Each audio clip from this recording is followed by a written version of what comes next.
सार्वजनिकरित्या जी गोष्ट सांगितली जाते ती ही आहे. F-16 हे एक जबरदस्त फायटर जेट आहे जे अमेरिकेची लॉकहीड मार्टिन कंपनी बनवते आणि अमेरिका ही विमानं आपल्या मित्रराष्ट्रांना देते. तर ह्याच करारानुसार पाकिस्तानच्या ह्याच विमानांना अपग्रेड केलं जाणार आहे. पण थांबा, ही फक्त एक साधी डील नाहीये.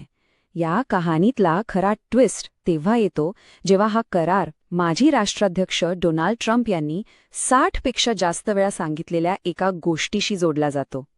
ट्रम्प यांनी अनेकदा म्हणजे अक्षरशः अनेकदा हा दावा केलाय की त्यांनी भारत आणि पाकिस्तानमधला तणाव कमी केला, एक मोठं युद्धच थांबवलं, त्यांनी स्वतःला एक शांतीदूत किंवा पीस प्रेसिडेंट म्हणून जगासमोर आणण्याचा प्रयत्न केला.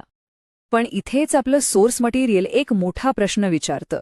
त्यांच्या मते ट्रम्प यांचा हा दावा फक्त एक देखावा आहे, एक अशी गोष्ट जी एका वेगळ्याच जगासमोर न आलेल्या कहाणीवर पांघरून घालण्यासाठी रचली गेलीय. कारण सोर्सच्या मते एक पूर्णपणे वेगळी, एक पर्यायी कहाणी आहे.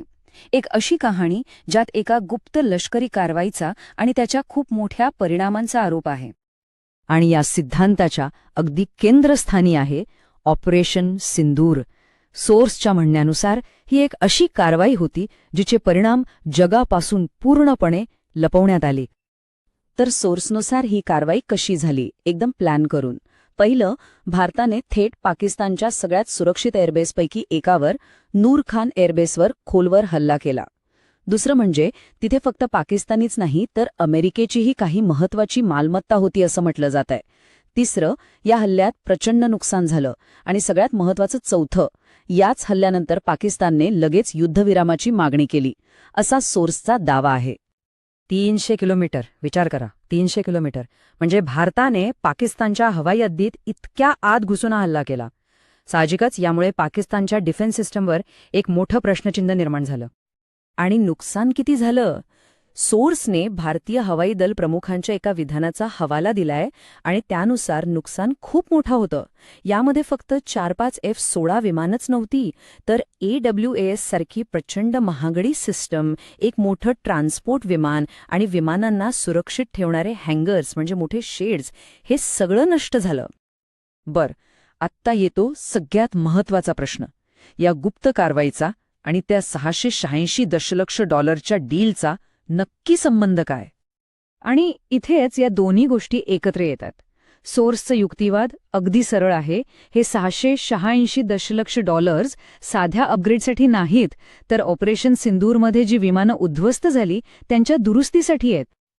आता हे आर्थिक गणित बघा. एका बाजूला पाकिस्तानला IMF कडून म्हणजे आंतरराष्ट्रीय नाणेनिधीकडून कर्ज मिळतंय आणि त्याच वेळी त्यातलाच एक मोठा हिस्सा अमेरिकेकडे जातोय F-16च्या नावाखाली. आता IMF म्हणजे काय? तर ही एक जागतिक बँक आहे जी आर्थिक संकटात सापडलेल्या देशांना मदत करते, कर्ज देते. पण यातली सगळ्यात इंटरेस्टिंग गोष्ट म्हणजे या संस्थेच्या निर्णयांवर अमेरिकेचा खूप मोठा प्रभाव आहे, कारण तिथे त्यांचा वोटिंग पॉवर सगळ्यात जास्त आहे. म्हणजे सोर्सची थिअरी अशी आहे की हे एक प्रकारचं गिव्ह अँड टेक होतं. अमेरिकेने आपल्या प्रभावाचा वापर करून पाकिस्तानला IMF कडून कर्ज मिळवून दिलं आणि त्या बदल्यात आपल्या विमानांच्या नुकसानीची भरपाई म्हणून त्याच कर्जातनं $686 दशलक्ष आपला हिस्सा काढून घेतला. चला तर मग आता या सगळ्या प्रकरणाला थोडं झूम आउट करून बघूया की हे सगळं एका ग्लोबल नरेटिव्ह वॉरमध्ये म्हणजे माहितीच्या युद्धात कसं बदलतं. इथे आपल्यासमोर 2 वेगवेगळ्या कथा आहेत, 2 पूर्णपणे भिन्न कहाण्या. एकीकडे आहे पाश्चात्य माध्यमांची कहाणी, जिथे ट्रम्प एक हिरो आहेत ज्याने युद्ध थांबवलं, आणि दुसरीकडे आहे आपल्या सोर्सची कहाणी, जिथे भारताच्या लष्करी कारवाईमुळे पाकिस्तानला माघार घ्यावी लागली आणि युद्धविराम झाला. सोर्सचा मुद्दा असा आहे की जागतिक स्तरावर कोणती गोष्ट सांगितली जाते यावर बऱ्याच काळापासून पाश्चात्य माध्यमांचं म्हणजे CNN, BBC यांसारख्या चॅनल्सचं नियंत्रण राहिलं आहे. पण आता चित्र बदलतंय. भारत, रशिया, चीन यांसारखे देश स्वतःची आंतरराष्ट्रीय माध्यमं उभारत आहेत. का? तर आपली बाजू, आपली कहाणी जगासमोर मांडण्यासाठी. आणि याच मुद्द्यावर सोर्स आपलं विश्लेषण संपवतो. त्यांचा निष्कर्ष अगदी स्पष्ट आहे. तुमच्याकडे जर तुमची गोष्ट जगभरात पोचवण्यासाठी ग्लोबल मीडिया प्लॅटफॉर्म नसेल, तर तुमची बाजू, तुमचं सत्य सहजपणे दाबून टाकलं जाऊ शकतं किंवा पूर्णपणे बदलून टाकलं जाऊ शकतं. शेवटी एक प्रश्न उरतोच, जो आपल्याला विचार करायला लावतो. माहितीच्या या महापुरात जेव्हा प्रत्येकजण आपली वेगळी कहाणी सांगतोय, तेव्हा सत्य काय आहे हे ठरवणार कोण? आणि सगळ्यात महत्त्वाचा, भविष्यात इतिहासाच्या पानांवर यापैकी कोणती कहाणी लिहिली जाईल